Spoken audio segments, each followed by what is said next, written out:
Oh man, it's the grab bag!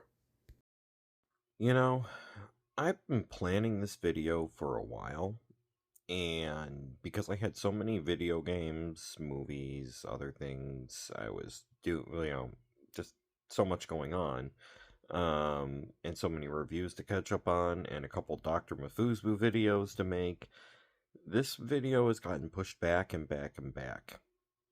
So, to explain, a couple of my friends and I were having discussions about Final Fantasy and the trope of, you fight God in Final Fantasy, basically. uh I really started thinking about it, and there's okay, so there's technically two games where you fight God or something akin to God, and the rest of them isn't. So here's a quick little breakdown of all the end bosses of the Final Fantasy series. Stable Time Loop Demon. Then you have Emperor who died, came back from hell, and you have to kill him twice. Then you have a literal embodiment of darkness, so I guess you could consider that a god, but it's the Cloud of Darkness. Final Fantasy IV, evil alien uncle on the moon. Then you have in 5, one of my personal favorites, a demon possessed tree. And breaking that down a little further, maybe another day. But Final Fantasy VI, experiment goes wrong, becomes godlike entity by absorbing the power of the summons. So okay, kind of like fighting a god, but at the same time, not exactly.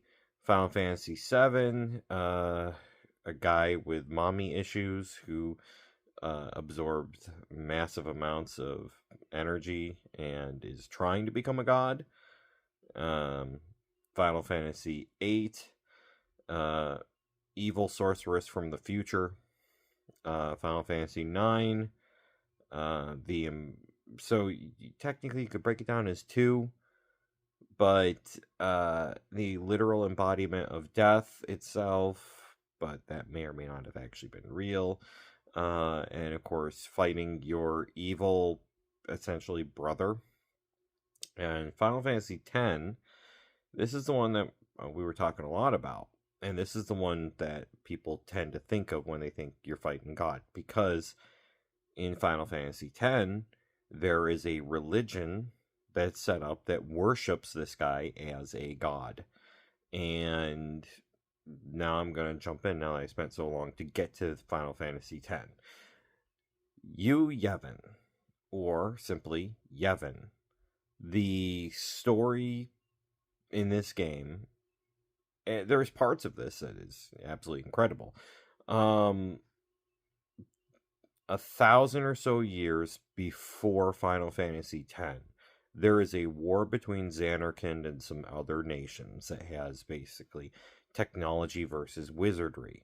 And the wizard, Yevon, and his daughter, they're basically trying to survive, and they figure out a way of binding people's magic to create summons. And he figures out a way of manipulating that, and in order to defeat the technology, he becomes a monster known as Sin, and he wipes out the rival nations that are trying to destroy his country.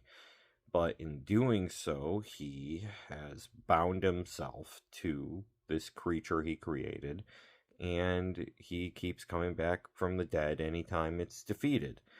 Um, and so, over 1,000 years, a religion has been built up worshiping Yevon, and it is said that the belief in Yevon is supposed to be what stops the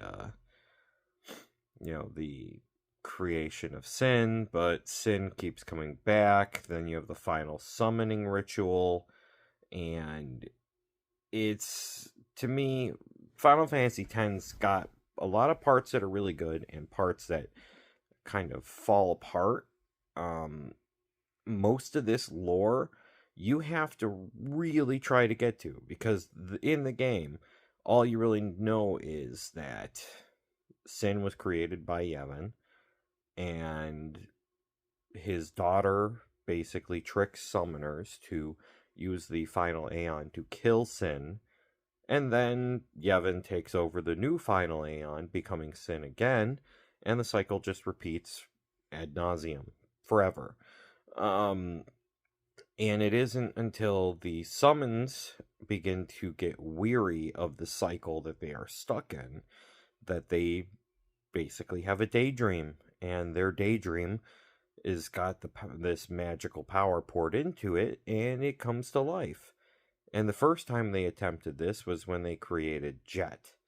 And Jet came out, and he failed. He just simply continued the same cycle. But using their magic, they pulled Tidus or Titus. I'd prefer Titus, but everybody always says Tidus. Titus, using their power of their magic, they bring him to life, pull him out when Sin arrives, because Sin is now half Yevon and half Jet. And they devise a new plan. We're going to get, Jet's son that we've daydreamed into existence and have him fight against Sin. And it actually succeeds. They figured out, instead of destroying Sin outright using the final summoning, they're going to break into the realm inside of Sin.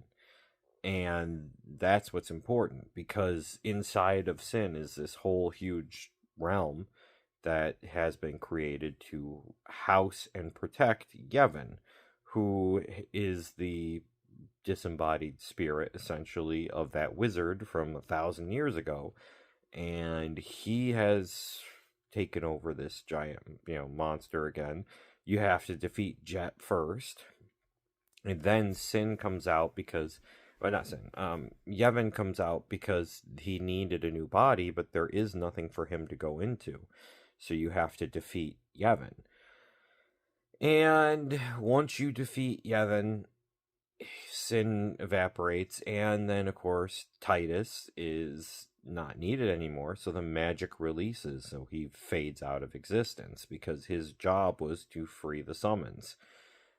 And Final Fantasy X's whole story, having that religion poured into it, it's really interesting, but it's something that you don't really get until you finish the game.